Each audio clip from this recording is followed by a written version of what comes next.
नमस्कार दोस्तों, crescent education classes में आप सभी का स्वागत है। आज हम एपीओ का पेपर लेकर आए हैं, यानी कि असिस्टेंट प्रोसिक्यूशन ऑफिसर सहायक अभियोजन अधिकारी। अभी हाल में ही संडे को इस एग्जाम का आयोजन कराया गया था यूकेपीएससी के द्वारा। काफ़ी महत्वपूर्ण रहेगा ये पेपर आगामी एग्जाम की दृष्टि से, चाहे वो वीडियो वीपीडीओ का एग्जाम हो, लोअर पीसेस का या फिर रेंजर का पेपर। काफ़ी महत्वपूर्ण रहेगा। इस पेपर को पूरा देखना, काफ़ी आपको हेल्प मिलेगी आगामी सभी एग्जाम के लिए। और इस पेपर की पीडीएफ के लिए आप हमारे टेलीग्राम चैनल को ज्वाइन कर सकते हैं। तो चलिए वीडियो को शुरू करते हैं। तो आज का पहला प्रश्न है, आंध्र भोज के रूप में किसको जाना जाता है? कौन जाना जाता है आंध्र भोज के रूप में? काफी इंपॉर्टेंट प्रश्न है। सिमुक, गौतमीपुत्र सातकर्णी, कृष्णदेव राय या फिर राजा भोज? विजयनगर साम्राज्य से रिलेटेड प्रश्न है, तो इसका राइट आंसर होगा कृष्णदेव राय। ठीक है, कृष्णदेव राय का जो शासनकाल है दोस्तों, वो विजयनगर में साहित्य का क्लासिकल युग माना जाता है। इनके दरबार में तेलुगु के 8 महान विद्वान और कवि रहा करते थे, जिनको कि अष्टदिग्गज बोला जाता था। तो आंध्र भोज की उपाधि भी इनके द्वारा ही धारण की गई थी। तेलुगु साहित्य का स्वर्ण युग भी माना जाता है इनके शासनकाल को। ठीक है, अगला प्रश्न देखिए, निम्नलिखित में से किसे काकोरी षड्यंत्र कांड में आजीवन कारावास हुआ था? काफी अच्छा प्रश्न है। काकोरी षड्यंत्र कांड 9 अगस्त 1925 को ये कांड हुआ था। ठीक है, और इसमें आजीवन कारावास किसको हुआ था? ये हुआ था सचिंद्र नाथ सन्याल को। ठीक है, इसमें महत्वपूर्ण है जैसे राजेंद्र नाथ लाहरी है और राम प्रसाद बिस्मिल, अशफाकुल्ला खां, रोशन लाल, इन सभी को फांसी की सजा सुनाई गई थी, जबकि सचिंद्र नाथ सन्याल को क्या हुआ था? आजीवन कारावास की सजा दी गई थी। बनारस में संस्कृत कॉलेज की स्थापना किसने करी थी? Jonathan Duncan, William Jones, Charles Grant या फिर वॉरेन हेस्टिंग्स? इसका राइट आंसर है जोनाथन डंकन। 1791 में बनारस में संस्कृत कॉलेज की स्थापना जोनाथन डंकन के द्वारा की गई थी। ठीक है, अगला देखिए, निम्न में से किस देश के साथ रेड क्लिफ सीमा भारतीय सीमा बनाती है? इस प्रश्न को हमने कितने बार डिस्कस किया होगा।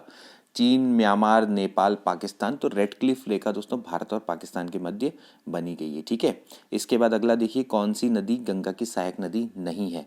सोन, बेतवा, गोमती, रामगंगा। काफ़ी अच्छा प्रश्न है। देखिए, तो इसमें अगर आप गंगा की सहायक नदियों की बात करेंगे दोस्तों, तो जैसे रामगंगा उसकी सहायक नदी है, गोमती भी सहायक नदी है। ठीक है, इसके अलावा सोन, ठीक है, घाघरा, गंडक, ये सभी गंगा की सहायक नदियां हैं। लेकिन जो बेतवा है वो यमुना की सहायक नदी है। ठीक है, तो यमुना, तो इसका बेतवा क्या होना चाहिए? राइट आंसर होना चाहिए। अगला देखिए प्रश्न, निम्न में से कौन सा राष्ट्रीय पार्क उत्तर प्रदेश में स्थापित है? तो उत्तर प्रदेश में दुधवा राष्ट्रीय पार्क है, काजीरंगा असम में है, कॉर्बेट आपका उत्तराखंड में है, बांधवगढ़ आपका मध्य प्रदेश में अवस्थित है। ठीक है, निम्न में से कौन सा राज्य सबसे अधिक जन घनत्व रखता है? सबसे ज्यादा डेंसिटी कहाँ पर है? पश्चिम बंगाल, बिहार, उत्तर प्रदेश या फिर पंजाब? तो इसका राइट आंसर है बिहार। बिहार की डेंसिटी 2011 की जनगणना के अनुसार सबसे ज्यादा है। यहाँ की जो डेंसिटी है वो है 1102। ठीक है, इसके बाद पश्चिम बंगाल का नंबर आता है जो कि 1029 पर है। ठीक है, और फिर इसके बाद आता है केरल का नंबर। उत्तर प्रदेश का नंबर है चौथा। ठीक है, तो सबसे ज़्यादा है बिहार की, फिर उसके बाद पश्चिम बंगाल की। निम्न में से कौन सा राज्य मानसून वर्षा की सबसे लंबी अवधि रखता है? तो केरल, पश्चिम बंगाल, महाराष्ट्र, उत्तराखंड। तो आप देख सकते हैं इसका राइट आंसर है केरल। केरल में सबसे पहले ही मानसून एंटर होता है हमारे देश में, केरल से ही एंटर होता है और सबसे लंबी अवधि तक मानसून वर्षा यहाँ पर रहती है। ठीक है, अगला प्रश्न देखिए, निम्न में से कौन सी जगह में उत्तर पश्चिमी रेलवे का मुख्यालय? उत्तर पश्चिमी रेलवे का मुख्यालय कहाँ पर है दोस्तों? जयपुर में है। अगला प्रश्न देखिए, इंडियन सिविल सर्विसेज यानी कि आईसीएस में सुभाष चंद्र बोस का चयन कब हुआ था? काफ़ी अच्छा प्रश्न है। 1917, 1920, 1921, 1922। तो इसका राइट आंसर है 1920। आईसीएस में सुभाष चंद्र बोस का चयन 1920 में होता। कभी कभार ये प्रश्न पूछा जाता है कि सबसे पहले आईसीएस कौन बने थे इंडियन? तो वो थे सत्येंद्र नाथ टैगोर। ठीक है, सत्येंद्र नाथ टैगोर ने सबसे पहले आईसीएस को क्लियर किया था। ठीक है, 1863 में माना जाता है। अगला देखिए, अगला प्रश्न देखिए, काफी अच्छा प्रश्न है दोस्तों, कि निम्नलिखित क्रांतिकारियों में से किसने लिपिक के रूप में देहरादून में कार्य किया था? वीडी सावरकर, लाला हरदयाल, रासबिहारी बोस या फिर अजीत सिंह? तो इसका राइट आंसर है रासबिहारी बोस। रासबिहारी बोस ने दोस्तों एफआरआई में काम किया था as a clerk, forest research institute, जो कि कहाँ पर अवस्थित है? देहरादून में। ठीक है, तो 1906 से लेके 1914 तक इन्होंने यहाँ पर काम किया था एज ए क्लर्क। ठीक है, अगला प्रश्न देखिए, निम्न में से कौन सा अणु विद्युत शक्ति ग्रह नहीं है? रावत भाटा, खोपोली, ककरापारा या फिर कैगा। तो इसका राइट आंसर है खोपोली। बाकी सभी अणु विद्युत शक्ति ग्रह हैं, जबकि खोपोली नहीं है, तो बी वाला ऑप्शन इसका राइट है। ठीक है।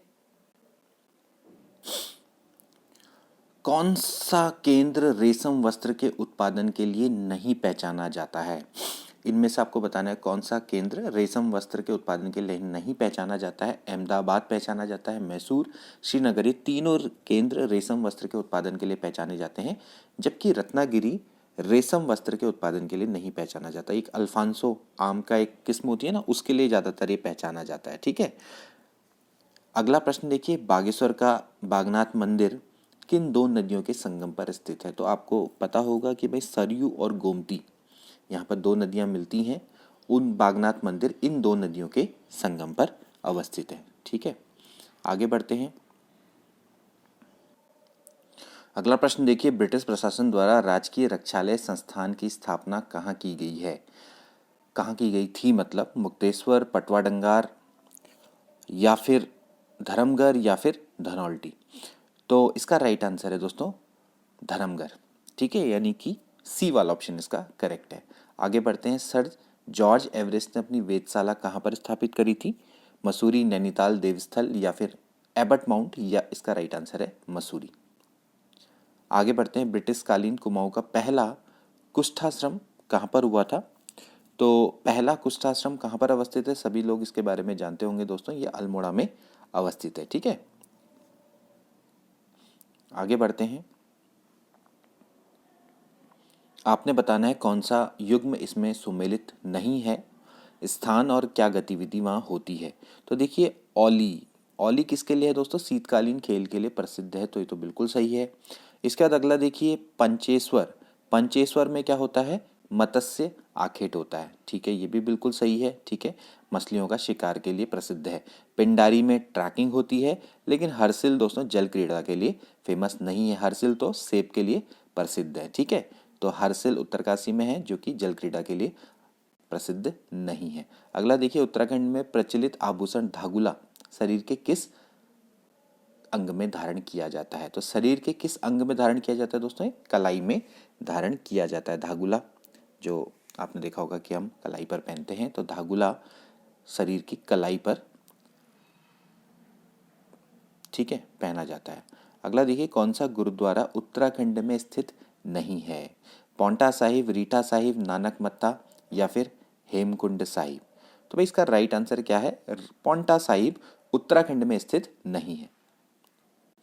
पौंटा साहिब दोस्तों कहाँ पर अवस्थित है? ये हिमाचल प्रदेश में अवस्थित है। ठीक है, आगे बढ़ते हैं। निम्न में से कौन सी फसल खरीफ मौसम में नहीं उगाई जाती? तो खरीफ की फसल आपको पता होनी चाहिए, बाजरा, चावल, मक्का, ज्वार, ज्वार, चावल।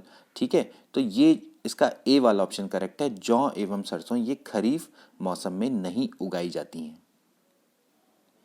जौ और सरसों कैसी फसल होती है दोस्तों? ये रबी की फसल होती है। अगला प्रश्न देखिए, भारत में मैंगनीज का सर्वाधिक उत्पादक राज्य है। ठीक है, मैंगनीज का जो सर्वाधिक उत्पादक राज्य है वो कौन है? कर्नाटक, छत्तीसगढ़, मध्य प्रदेश, उड़ीसा? तो इसका राइट आंसर है उड़ीसा। उड़ीसा में सबसे ज़्यादा भंडारण है और सबसे ज़्यादा उत्पादन भी यही करता है। अगला प्रश्न देखिए, वी प्रलब्ध नायिका चित्र गढ़वाल कलम के किस चित्रकार की कृति है? तो काफ़ी फेमस चित्रकार है मोलाराम, इनके द्वारा ही वी प्रलब्ध नायिका चित्र इनके द्वारा ये इनकी कृति है। ठीक है, तो मोलाराम इसका राइट आंसर है। ठीक है, अगला देखिए,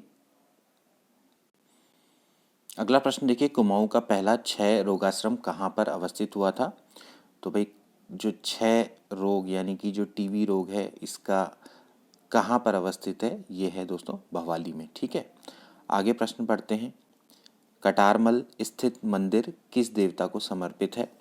तो आप जानते होंगे भाई, जो कोसी कटारमल में अवस्थित जो मंदिर है वो सूर्य को से संबंधित है। ठीक है, ये प्रश्न हम कितने बार डिस्कस कर चुके हैं। निम्न में से कौन सी जनजाति उत्तराखंड में नहीं पाई जाती है? तो अभी हमने हाल में ही जो पेपर डिस्कस किए हैं, तो किस तरह से देखिए प्रश्न आ रहे हैं। अभी हमने हाल में ही जो रेंजर का पेपर डिस्कस किया था उसमें इस तरह के ही प्रश्न थे। तो देखिए, थारू है, बुक्सा है, जौनसारी है, भील यहाँ पर नहीं पाए जाते हैं। ठीक है, अगला प्रश्न है जो कि आपको सुमेलित करना है, सुमेलित करके आपको सही आंसर देना है। देखिए, सौका, सौका जो कि क्या होती हैं, जिनको भोटिया ही माना जाता है, ठीक है। तो सौका एक्चुअली होते क्या है, भोटिया ही होते हैं। तो ये कहाँ पर पाए जाते हैं दोस्तों, ये पाए जाते हैं धारचूला में, ठीक। इसके बाद आगे देखिए जौनसारी जो कि चक्राता साइड में पाए जाते हैं, ठीक है। इसके बाद बात करेंगे थारू की, तो दोस्तों ये कहाँ पाए जाते हैं, खटीमा में। और जो राजी हैं वो डीडी हाट में पाए जाते हैं। तो आप इस तरीके से इनको बना सकते हैं। तो क्या बनेगा बताइए, 2, 3, 4 और 1। तो यानी कि डी वाला ऑप्शन इसका करेक्ट होना चाहिए, ठीक है। 2, 3, 4, 1, ठीक। आगे बढ़ते हैं। आपको बताना है निम्न में से कौन सा युग्म सुमेलित नहीं है। तो पहला देखिए बडन मेमोरियल चर्च जो कि अल्मोड़ा में अवस्थित है। इसके अलावा सेंट जोन्स इन विल्डरनेस यानी कि नैनीताल में अवस्थित है। सेंट बोनावेंचर्स चर्च ये मसूरी में अवस्थित है। लेकिन इग्नेशियस माइकल चर्च ये रानीखेत में अवस्थित नहीं है। तो डी वाला ऑप्शन इसका करेक्ट होना चाहिए, ठीक है। अगला देखिए कुमाऊं के ब्रिटिश कमिश्नरों का कौन सा सही अनुक्रम है, मतलब क्या सही अनुक्रम है। तो सबसे पहले तो आपको पता होना चाहिए कि गार्डनर आए थे। तो ये 2 ऑप्शन तो आपके कट हो गए। तो गार्डनर से शुरू होगा, ठीक है। गार्डनर के बाद दोस्तों कौन आए थे, ट्रेली आए थे। ये चीज़ें हम डिस्कस कर चुके हैं, ठीक है। तो कुमाऊं का जो पहला कमिश्नर है दोस्तों वो क्या माना जाता है, गार्डनर को ही तो माना जाता है ना, ठीक है। तो गार्डनर, फिर ट्रेल, फिर लसिंगटन और फिर बेंटन। तो गार्डन के बाद आए थे ट्रेल। तो गार्डन, ट्रेल और लसिंगटन और बेटन, ठीक। आगे बढ़ते हैं। उत्तराखंड में निम्नलिखित वृक्षों में से सबसे कम ऊंचाई पर होते हैं। सबसे कम ऊंचाई पर कौन से वृक्ष होते हैं, ठीक है। तो बांज, देवदार, साल या फिर बुरुश, ठीक है। वैसे बुरुश अजीब सा नाम लग रहा है उत्तराखंड में, ठीक है। लेकिन इसका सबसे कम ऊंचाई पर ये आपके क्या होने चाहिए, हाँ ये बुरांस होना चाहिए। बुरुश से शायद मेरे हिसाब से गलत लिखा हुआ है। तो इसका क्या राइट आंसर होना चाहिए दोस्तों, इसका राइट आंसर है साल, ठीक है। देखा जाए तो बांज काफ़ी ऊंचाई पे होते हैं, देवदार भी और बुरांस भी। तो साल के जो वृक्ष हैं ये सबसे कम ऊंचाई पर होने चाहिए।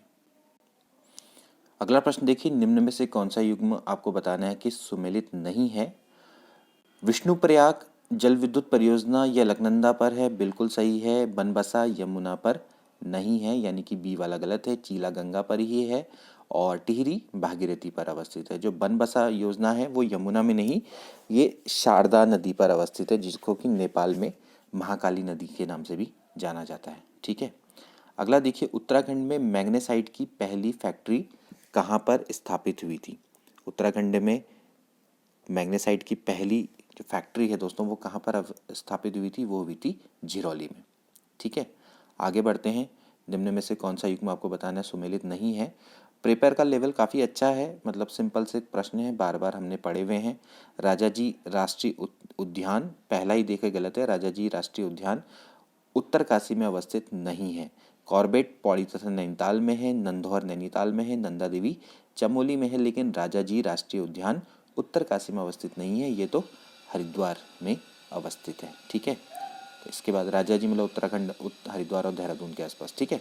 आगे देखते हैं, नंदा राजा यात्रा का आयोजन कितने वर्षों के अंतराल में होता है। तो अभी आपको हाल में मैंने प्रश्न बताया था, 12 वर्षों के बाद इसका आयोजन होता है। आगे बढ़ते हैं, कौन सा युग्म सुमेलित नहीं है, आपको बताना है हिमनद और नदी, ठीक है। संतोपत से ही अलकनंदा निकलती है, बिल्कुल सही है। खतलिंग से भिलंगना नदी का उद्गम होता है। पिंडारी से पिंडर का होता है, लेकिन मिलम से रामगंगा पूर्वी का उद्गम नहीं होता है। तो डी वाला ऑप्शन इसका करेक्ट है। तो मिलम से रामगंगा पूर्वी का उद्गम नहीं होता है। मिलम से दोस्तों कौन सी नदी निकलती है, वैसे गौरी गंगा, ठीक है ना, जो काली नदी की सहायक नदी है। तो मिलम से वो निकलती है, पिथौरागढ़ में अवस्थित है, ठीक है। पंचेश्वर बांध का निर्माण किस नदी पर प्रस्तावित है। तो ये काली नदी पर प्रस्तावित है, ठीक है। आगे बढ़ते हैं, स्वाधीनता संग्राम के दौरान जेल जाने वाली उत्तराखंड की प्रथम महिला कौन सी। तो देखिए बिस्नी देवी शाह। ये सब प्रश्न मैं आपको करवा चुका हूँ। अभी हमने हाल में ही उत्तराखंड की सीरीज शुरू की है, लेकिन काफ़ी सारे प्रश्न आ चुके हैं। अभी ऐसा भी नहीं कि हम बहुत लंबे समय से उत्तराखंड की सीरीज चला रहे हैं, लेकिन जितनी भी आपको वीडियोस प्रोवाइड करवाई गई हैं, लेकिन उसमें आपको ये सभी के सभी प्रश्न बताए गए हैं, ठीक है। तो बिस्नी देवी शाह के द्वारा ही मतलब ये सबसे पहले उत्तराखंड से जेल जाने वाली महिला थी। ठीक है, आगे बढ़ते हैं। देखिए उत्तराखंड में सिंचित भूमि को क्या बोला जाता है? तो उत्तराखंड में जो सिंचित भूमि है दोस्तों उसको बोला जाता है तलाव। ठीक है, तलाव, उपराव, कटिल, इजरान, इसके बारे में सब हम डिस्कस करेंगे आगे जाके। उत्तराखंड की सारी वीडियोज़ हम हमारी आएंगी तो आपके लिए बहुत सिंपल हो जाएंगे सारे के सारे प्रश्न। ठीक है, मतलब काफ़ी अच्छे प्रश्न आए हैं और काफ़ी सिंपल मुझे लग रहा है पेपर ये। ठीक है, डोडी ताल कहाँ पर अवस्थित है? ये उत्तरकाशी में अवस्थित है बिल्कुल। जो रूपकुंड है दोस्तों वो चमोली में अवस्थित है। श्यामला ताल नैनीताल में अवस्थित नहीं है। तड़ाक ताल आपका अल्मोड़ा में ही अवस्थित है। श्यामला ताल दोस्तों कहाँ पर अवस्थित है? ये टनकपुर चंपावत में अवस्थित है। ठीक है, आगे देखिए निम्नलिखित स्थानों में सबसे ऊंचाई पर स्थित कौन है? तो देखिए सबसे ज़्यादा ऊंचाई पर स्थित कौन है? जैसे कि और मैंने अभी आपको बताए थे पंचप्रयाग के बारे में, तो सबसे पहले ऊपर से स्टार्ट करते हुए मैंने आपको बताया था, तो विष्णुप्रयाग सबसे ज़्यादा ऊंचाई पर अवस्थित है। ठीक है, अभी हाल में ही जो हमने पेपर करवाया मतलब आपको पेपर का सॉल्यूशन दिया था रेंजर वाला, तो उसमें आपको आसानी से इस प्रश्न का आप आंसर दे सकते थे। ठीक है, अगर आपका ये पेपर रहा होगा तो। ठीक है, तो इस तरह के प्रश्न आपके लगातार, जैसे कि मैंने आपको बताया है कि आप बस थोड़ा सा स्मार्ट स्टडी करिए, कुछ एक्स्ट्रा चीज़ें पढ़ के जाइए। जो जो प्रश्न आए हैं उनको थोड़ा सा आप कोशिश करिए कि उसमें क्या क्या एक्स्ट्रा फैक्ट हो सकते हैं, उनको पढ़ के जाएंगे तो आपको कभी भी दिक्कत नहीं आएगी। ठीक है, अगला प्रश्न देखिए, निम्न में से कौन सी दो नदियां आपस में नहीं मिलती हैं? काली सरयू मिलती है, गंगा नयार मिलती है, यमुना टोन्स का संगम होता है, लेकिन कोसी और गगास नहीं मिलती है। तो बी वाला ऑप्शन इसका करेक्ट है। अगला प्रश्न देखिए, निम्न में से कौन सी नदी किसी हिमनद से नहीं निकलती, यानी किसी ग्लेशियर से नहीं निकलती है? रामगंगा पूर्वी, रामगंगा पश्चिमी, गोरी या फिर भागीरथी? तो इसका राइट आंसर है रामगंगा पश्चिमी। अभी मैंने आपको बताया रामगंगा जो पूर्वी है वो आपकी निकलती है नामिक से। ठीक है, अच्छा ये अभी शायद बताया था, नामिक ग्लेशियर से निकलती है। गोरी के बारे में बताया था, गोरी किससे निकलती है? मिलम। ठीक है, पिथौरागढ़ में अवस्थित है। नामिक भी पिथौरागढ़ में। भागीरथी कहाँ से निकलती है? गोमुख से निकलती है। ठीक है, आगे बढ़ते हैं। तो ये सभी ग्लेशियर से निकलती है, लेकिन रामगंगा पश्चिमी ग्लेशियर से नहीं निकलती है। उत्तराखंड के निम्न साहित्यकारों में से किसे ज्ञानपीठ पुरस्कार से सम्मानित किया गया? काफ़ी सिंपल सा प्रश्न है। सुमित्रानंद पंत को 1968 में मिला था। ठीक है, भारतीय वन्यजीव संस्थान कहाँ पर अवस्थित है? FRI कहाँ है? देहरादून पर है। ठीक है, इसके बाद अगला देखिए, छाछरी क्या है? क्या होती है छाछरी दोस्तों? एक नृत्य शैली होती है। ठीक है, जल्दी से थोड़ा सा ख़त्म करते हैं क्योंकि काफ़ी लंबा समय हो जाएगा। आगे फिर कई चीज़ों के बारे में हमने डिस्कस भी करना है। उत्तराखंड में ब्रिटिश प्रशासन द्वारा सबसे निर्मित पुरानी नहर कौन सी है? सबसे जो पुरानी नहर है दोस्तों वो कौन सी है? ऊपरी गंगा नहर। ठीक है, ऊपरी गंगा नहर जो कि सबसे पुरानी नहर है। ठीक है, ऊपरी गंगा नहर आपकी कहाँ से बहती है भाई? हरिद्वार रुड़की होते हुए जाती है ना। ठीक, तो ऊपरी गंगा नहर। आगे बढ़ते हैं। राष्ट्रीय जैव विविधता प्राधिकरण का मुख्यालय कहाँ पर अवस्थित है? तो ये अवस्थित है दोस्तों चेन्नई में। ठीक है, एक सींग वाले गैंडे का प्राकृतिक आवास। कितने बार ये प्रश्न आता है और पता नहीं कितने बार हम इस प्रश्न को बता चुके हैं। और अभी हाल में ही देखें, अभी हाल में अगर आपने रेंजर वाले 2 पेपर देखेंगे तो कितने प्रश्न तो उनसे ही यहाँ पर आए हुए हैं। ठीक, काजीरंगा राष्ट्रीय उद्यान जो कि एक सींग वाले भारतीय गैंडे के लिए प्रसिद्ध है। ठीक है, 2021 में किस देश ने ICC विश्व टेस्ट चैंपियनशिप जीती? तो भाई न्यूजीलैंड ने भारत को हराकर जीत ली भाई वो ट्रॉफी। ठीक, अगला देखिए, किस टेनिस खिलाड़ी ने किसी विशेष ग्रैंड स्लैम प्रतियोगिता 11 बार जीती है? तो इसका राइट आंसर है राफेल नडाल। ठीक है, राफेल नडाल ने रोलैंड गैरोस पे जो फ्रेंच ओपन होता है उसको 11 बार जीतने का रिकॉर्ड बनाया है। तो विशेष ग्रैंड स्लैम, अच्छा स्मार्ट प्रश्न है। ठीक है, जो ये टेनिस देखते हैं उनके लिए तो काफ़ी सिंपल प्रश्न है, लेकिन देखा जाए तो काफ़ी अच्छा प्रश्न है कि एक विशेष ग्रैंड स्लैम को 11 बार जीता है। तो राफेल नडाल ने रिकॉर्ड बनाया है फ्रेंच ओपन जीतकर। ठीक है, उस प्रथम भारतीय महिला हॉकी खिलाड़ी का नाम बताइए जिसने ओलंपिक में हैट्रिक बनाई? तो भाई वो है वंदना कटारिया। काफ़ी फेमस हैं ये वंदना कटारिया। ठीक है, जिन्होंने एक ओलंपिक में हैट्रिक बनाई थी। ठीक है, बहुत अच्छा प्रश्न है। शीतकालीन ओलंपिक खेल किस वर्ष से आरंभ हुए थे? तो ये हैं 1924 से। ठीक है, 1924 से जो शीतकालीन ओलंपिक खेल हैं वो स्टार्ट हुए थे। कौन सा खेल विश्व का सर्वाधिक लोकप्रिय खेल है? तो भाई कौन सा है भाई? फुटबॉल ऑफ कोर्स सबसे ज़्यादा लोकप्रिय खेल है भाई। केदारनाथ आपदा जून 2013 किस नदी में आकस्मिक बाढ़ आई थी भाई? सभी को पता है, मंदाकिनी में उस समय पर आकस्मिक बाढ़ आई थी और उसी के कारण से इतनी तबाही हुई थी। ठीक है, अब देखिए अगला प्रश्न देखिए, नंदा देवी राष्ट्रीय उद्यान की स्थापना कब हुई थी? अभी हाल में आपको बताया गया है 1982 में इसकी स्थापना की गई थी। ठीक है, अगला प्रश्न देखिए, विटामिन B12 में होता है। तो अभी आप देख रहेंगे कि सारे प्रश्न आए ही नहीं आए, कोबाल्ट में, इसमें कोबाल्ट होता है। अभी हाल में बताए गए सारे प्रश्न हैं। ठीक है, अगला प्रश्न देखते हैं, कृत्रिम रूप से फलों को पकाने के लिए उपयोग में आने वाली गैस है। कौन सी गैस का प्रयोग किया जाता है कि जो कृत्रिम रूप से आप फलों को पका पाए? ठीक है, तो उसके लिए आप एथिलीन और एसिटिलीन, इनका दोस्तों प्रयोग किया जाता है। ठीक है, अगला देखिए, फॉर्मेलिन एक जलीय विलयन है, किसका है दोस्तों? ये है फॉर्मेल्डिहाइड का। ठीक है, फॉर्मेल्डिहाइड का ये एक जलीय विलयन है। ठीक है, पानी का जो शुद्धतम रूप होता है वो कब होता है दोस्तों? जब वो बरसात के जल में होते हैं। ठीक है, तो बरसात का जो जल होता है वो पानी का सबसे प्योर फॉर्म मानी जाती है। ठीक है, अगला देखिए, सोडियम कार्बोनेट, ठीक है, यानी कि Na2CO3, सोडियम कार्बोनेट का सामान्य नाम क्या होता है?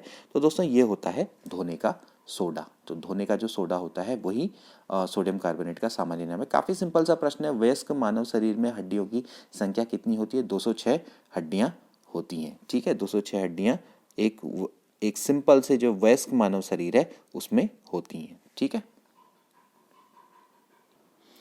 अगला प्रश्न देखिए, सलभ भोजिता देखी जाती है। ठीक है, समल भोजिता देखी जाती है, वो देखी जाती है खरगोशों में। शुक्राणु के एक्रोसोम का निर्माण होता है गोल्जी काय के द्वारा। ठीक है, मैं ज़्यादा डिस्कस नहीं करूंगा क्योंकि काफ़ी सारे प्रश्न हो जाते हैं। अगला प्रश्न देखिए, यदि किसी प्रक्षेप्य का उड्डयन काल 10 सेकंड हो तो इसके द्वारा प्राप्त महत्तम ऊंचाई क्या होगी? जी बराबर दे रखा है आपको 10 मीटर पर सेकंड स्क्वायर। मुझे नहीं पता ये प्रश्न यहाँ पर कैसे आ गया, काफ़ी अच्छे लेवल का प्रश्न है ये। और आप इसके लिए, क्योंकि आप काफ़ी सारे इसमें बच्चे नॉन साइंस बैकग्राउंड से हैं, तो फिर मैं उनके लिए डायरेक्टली एक फॉर्मूला लिखूंगा यहाँ पर। आप देख लीजिए इस फॉर्मूले को, डायरेक्टली आप याद कर लेना। H बराबर होता है 1/8 GT²। ठीक है, आप इस फॉर्मूले की मदद से इसको डायरेक्टली कर सकते हैं। H का मतलब है महत्तम ऊंचाई 1/8 GT²। तो अगर आप यहाँ पर रखेंगे 1/8 इंटू जी की जो वैल्यू है वो 10 दे रखी है, और टी का मतलब टाइम ऑफ फ्लाइट, ये भी आपका कितना हो जाएगा? 100। ठीक है, तो भाई जब आप इसको डिवाइड करेंगे तो कितना आ जाएगा? 125 मीटर आ जाएगा। ठीक है, अब वैसे अगर आप इसको देखें तो हम इसको निकालते बड़े गलत तरीके से हैं, मतलब थोड़ा इसमें समय लगता है। टाइम ऑफ फ्लाइट का फॉर्मूला होता है 2u sin θ/g, और h का फॉर्मूला होता है, यानी कि मैक्सिमम हाइट का फॉर्मूला होता है u² sin² θ/2g। और फिर जाके दोस्तों हम इन दोनों को सॉल्व करके फॉर्मूला बनाते हैं। तो ये अभी फ़िलहाल आपके डिस्कशन का मैटर नहीं है।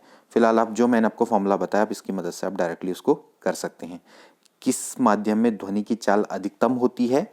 तो दोस्तों धातुओं में ध्वनि की चाल अधिकतम होती है, निर्वात में 0 हो जाती है। जबकि प्रकाश के केस में उल्टा होता है, प्रकाश में निर्वात में अधिकतम होती है। ठीक है, धातुओं में न्यूनतम होती है प्रकाश की चाल। ठीक है, अगला प्रश्न देखिए, भारत के किस उच्च न्यायालय का सबसे बड़ा न्यायिक क्षेत्राधिकार है? ठीक है, तो सबसे बड़ा न्यायिक क्षेत्राधिकार किसके पास है दोस्तों? वो है आपका गुवाहाटी के पास। ठीक है, अगला देखिए, पंचायती राज किससे संबंधित है? पंचायती राज दोस्तों ये राज्य सूची का विषय है। ठीक है, संविधान की 6ठी अनुसूची का प्रावधान किन राज्यों पर लागू नहीं होता है? किस राज्य में लागू नहीं होता है? तो दोस्तों वो आपका गोवा में लागू नहीं होता है। ठीक है, आगे देखिए, भारत के एकमात्र राष्ट्रपति जो कि निर्विरोध निर्वाचित हुए थे, तो जो निर्विरोध हुए थे वो थे नीलम संजीव रेड्डी। इनका नाम आप याद रखना। और ये काफ़ी बार ये प्रश्न पूछा जा चुका है। ऐसे नहीं है कि कोई अलग से नए से यूनिक प्रश्न है, सभी प्रश्न ऐसे हैं कि जो कहीं ना कहीं आ चुके हैं। 73 संशोधन, ठीक है, में वर्णित राज्य के नीति निर्देशक तत्वों में एक प्रावधान को प्रभावी बनाने के लिए लाया गया। कौन सा प्रावधान को? अनुच्छेद 40 जो कि पहले से ही था। ठीक है, और उसी लिए 73वां संविधान संशोधन किया गया। भारत के प्रथम उप प्रधानमंत्री कौन थे? तो सरदार वल्लभ भाई पटेल भारत के पहले उप प्रधानमंत्री थे। ठीक है, अब देखिए भारतीय संविधान के अंतर्गत किसी गिरफ्तार व्यक्ति को कितने घंटों के भीतर नजदीकी न्यायाधीश के सम्मुख पेश किया जाना अनिवार्य है? तो 24 घंटे के भीतर आप न्यायाधीश के सम्मुख पेश करिए। ठीक है। अगला देखिए भारत के नियंत्रक एवं महालेखक परीक्षक का कार्यकाल कितने वर्षों का होता है कैग का? तो ये 6 वर्ष का दोस्तों इसका कार्यकाल होता है। भारत में एटीएम की सेवा कब शुरू की गई थी? तो 1987 में भारत में एटीएम की सेवा शुरू की गई थी। ठीक है। कौन सी भाषा संविधान की 8वीं अनुसूची में नहीं है?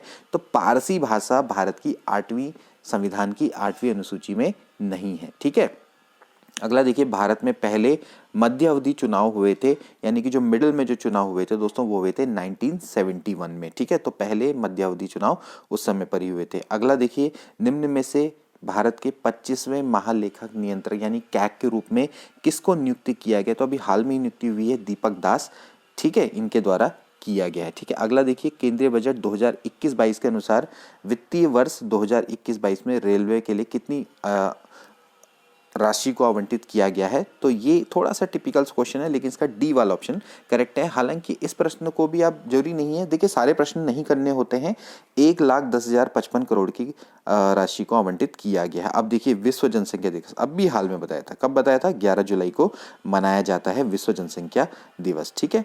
अगला देखिए बजट 2021-22 के अनुसार से अधिक, यह भी हाल में ही हुआ था। ठीक है। तो ये काफी अच्छा प्रश्न है और ये इंपॉर्टेंट भी है। 70 वर्ष से अधिक उम्र के जो पेंशनर थे या वरिष्ठ नागरिक थे उनको रिटर्न दाखिल करने की छूट दी गई है। ठीक, ये इसी बार हुआ था। आगे देखते हैं आयुष्मान भारत योजना यानी कि प्रधानमंत्री जन आरोग्य योजना के नए सीईओ के रूप में किसको नियुक्त किया गया है? ठीक है। ये भी काफी अच्छा प्रश्न है। तो ऑप्शन देख लीजिए कौन कौन से हैं। MS अनंत, JK पिल्लई, RS शर्मा या फिर मुकुंदराम शर्मा? तो इसका राइट आंसर है RS शर्मा, इनको नियुक्त किया गया है। ठीक है। फेसबुक के पहले अनुपालन अधिकारी के रूप में किसको नियुक्त किया गया है? तो फेसबुक के जो पहले अनुपालन अधिकारी हैं वो हैं हेनरी मोनिच, इनको नियुक्त किया गया। फेसबुक का आपको पता होगा कि इनकी जो बेसिक जो इनकी कंपनी है या इनकी हम कह सकते हैं पेरेंट कंपनी, क्योंकि अब पेरेंट कंपनी स्थापित करने का चल गया है चलन, तो मेटा कर दिया गया फेसबुक ना। पहले क्या होता था कि जो फेसबुक है, इंस्टाग्राम है या फिर इनका व्हाट्सएप है, ये 3 चलाते हैं। तो अब इनकी जो पेरेंट कंपनी है उनका नाम इन्होंने मेटा कर दिया है। ठीक है। तो ऐसे से करके आज के प्रश्न आ सकते हैं। तो अभी पहले अनुपालन अधिकारी बनाए गए हैं। ठीक। अगला देखिए उस भारतीय अमेरिकी का नाम बनाए जिसे नासा का कार्यवाहक चीफ ऑफ स्टाफ नियुक्त किया गया है। तो वो है कौन दोस्तों? भाव्या लाल। ठीक। किस राज्य के मुख्यमंत्री ने हर घर पानी हर घर सफाई की मिशन को स्टार्ट किया है? तो वो है पंजाब। ठीक है। ऑक्सफोर्ड शब्दकोश द्वारा किस शब्द को 2020 का हिंदी शब्द घोषित किया गया? तो आत्मनिर्भरता, क्योंकि आत्मनिर्भरता को हिंदी शब्द घोषित किया गया 2020 का। ठीक है।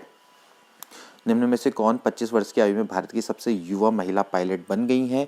तो सबसे युवा महिला पायलट का अवार्ड गया है आयशा अजीज को। ठीक है। आयशा अजीज सबसे भारत की युवा महिला पायलट बन गई हैं। ठीक है। इनमें से काफ़ी सारे प्रश्न देखिए दोस्तों डायरेक्टली और इनडायरेक्टली आएंगे और देखना आप आगे वाले एग्जाम में भी आएंगे। भारतीय महिला जिसने 2000 में ओलंपिक जीता था, पहली भारतीय महिला, तो वो कौन है दोस्तों? कर्णम मल्लेश्वरी। ठीक है। इसके बाद विश्व की पहली रेल रिवलपुर से मैनचेस्टर के बीच में कब चलाई गई थी? तो काफी सिंपल सा प्रश्न और बेसिक सा प्रश्न है। 1825 में चलाई गई थी पहली ट्रेन लिवरपूल से मैनचेस्टर के बीच में। ठीक है। अगला प्रश्न देखिए ऋग्वेद में निम्न में से कौन सा मंडल सोम को समर्पित है? तो अब आप सबको पता है कि भाई जो ऋग्वेद में जो 9वां मंडल है वो जो मंडल है वो सोम को समर्पित है। इनमें से कौन सा हर्षवर्धन का दरबारी था? आपको बताना है कि इनमें से कौन सा हर्षवर्धन का दरबारी था? अश्वघोष, नागार्जुन, मयूर या फिर राजशेखर? तो इसका राइट आंसर है मयूर हर्षवर्धन का दरबारी था। ठीक है। आजीवक पंथ का संस्थापक कौन है? कितने बार ये प्रश्न मैं आपको बता चुका हूँ। मखली गोसाल आजीवक पंथ के संस्थापक थे। ठीक है। आजीवक संप्रदाय का संस्थापक था। अमीर खुसरो का आध्यात्मिक गुरु कौन था? ठीक। अब देखिए ऐसे प्रश्न आए हैं शेख निजामुद्दीन औलिया, जो कि बार बार आते रहते हैं। और ये सभी प्रश्न अभी जो हमारी हिस्ट्री की सीरीज चली है और उसमें आपको सारे प्रश्न बताए गए। अगर किसी ने भी अगर वो वीडियोस अगर देखी होंगी तो सारे प्रश्न उसके फंसे होंगे यहाँ, अगर एपीओ का एग्जाम वो सारी वीडियोस को देख कर गया होगा तो। सुल्तान बनने से पहले निम्न में से किसने कड़ा के गवर्नर के रूप में काम किया था, ये भी मैंने आपको बताया था। अलाउद्दीन खिलजी था, इसने कड़ा के गवर्नर के रूप में काम किया था। आगरा शहर की नींव किसने डाली, सिकंदर लोदी ने डाली। ठीक है, अगला प्रश्न देखिए, भारत का एकमात्र यहूदी वायसराय कौन था। हालांकि अभी हम आधुनिक भारत में नहीं पहुंचे, लेकिन ऐसे प्रश्न भी बहुत इजी हैं। लॉर्ड रीडिंग इस पहला एक यहूदी वायसराय था। ठीक है, अगला देखिए, किसे हाउस ऑफ कॉमन्स में 1857 के विद्रोह को एक राष्ट्रीय विद्रोह घोषित किया था, तो ये थे दोस्तों डिज़रायली। ठीक है, डिज़रायली ने हाउस ऑफ कॉमन्स में 1857 के विद्रोह को राष्ट्रीय विद्रोह घोषित किया गया था। ठीक है, अगला देखिए, निम्न में से कौन चंपारण सत्याग्रह से संबंधित नहीं है। तो जो संत राउत हैं वो इससे संबंधित हैं। राजकुमार शुक्ल, राजेंद्र प्रसाद, स्वामी सहजानंद, ये सभी चंपारण सत्याग्रह 1917 में हुआ था उससे संबंधित है। इल्बर्ट बिल, कितने बार ये प्रश्न पूछा जाता है, इल्बर्ट बिल से कौन संबंधित है, तो ये लॉर्ड रिपन इससे संबंधित है। अब ये कुछ जो अभी हाल में हुआ राष्ट्रीय लोकमान्य तिलक पुरस्कार 2021 के विजेता, तो वो हैं साइरस पूनावाला। ठीक है, और कमला सवे एन अमेरिकन लाइफ। ठीक है, तो इसके लेखक कौन है, तो इसके लेखक है दोस्तों पॉल हिल्टन। ठीक, तो बस अब आपने क्या करना है, इन सबको याद कर लेना है, इनसे रिलेटेड फैक्ट देख लेने हैं आपको। बस गूगल में टाइप करना है कमला एसवे क्या है, अमेरिकन लाइफ, इनके बारे में जान लेना है। इस तरीके से राष्ट्रीय लोकमान्य तिलक पुरस्कार 2021 के विजेता साइरस पूनावाला क्यों मिला, कैसे मिला, ये सब आप पढ़ लीजिए। अब आपका आगे का पेपर की तैयारी हो जाएगी। 100 प्रश्न तो आपको यहाँ पर बता दिए, अब इनसे रिलेटेड आप 100 प्रश्न और पढ़ सकते हैं। ठीक है, तो मिलते हैं अगले वीडियो में। Good bye.